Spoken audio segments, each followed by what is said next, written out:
My name is Jan Hasselman. I'm lead attorney for the Standing Rock Sioux Tribe. So want to tell you a little bit about what happened in the decision this week, and then where do we go from here, what happened today. So the decision last week was a very significant victory for the tribes and a validation of the claims and concerns we have been raising from the very beginning of this flawed process. The court made three important holdings.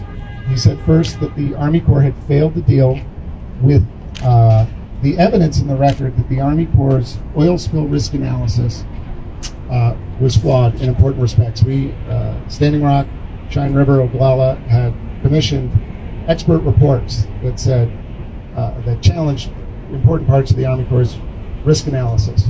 The Army Corps ignored those scientific documents in its finding that no EIS was required. That was against the law.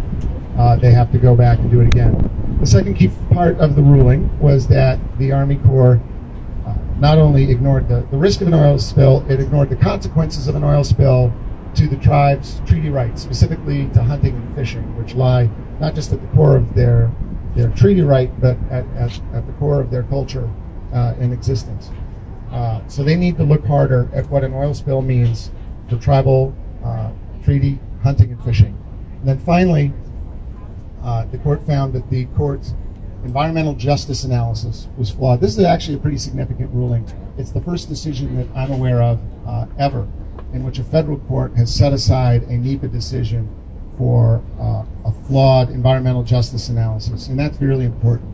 Basically, the Army Corps looked narrowly at the area around where the pipeline would be dug at Lake Oahe, and said, "Oh, look, there's 7 white people and a lot of cows. No environmental justice problem." They ignored the risks downstream, which would fall completely on the tribes. So that was the decision. We didn't win everything. We lost some stuff too, stuff that was hard.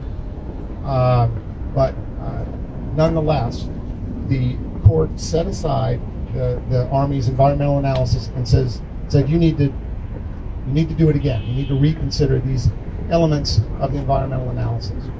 So 2 things. Where do we go from here? One is, what does that process look like? One of the things we talked about in court today was that if the Army Corps goes into a room and closes the door and comes up with a new analysis, we won't have moved this ball any forward. We won't have solved any legal problem.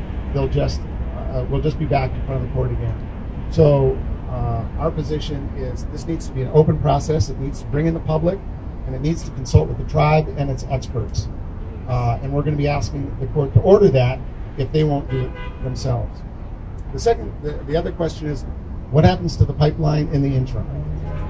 As the court recognized in its opinion, the standard remedy when a permit is found to have been issued without compliance with the law, with the environmental analysis law, is to vacate that opinion.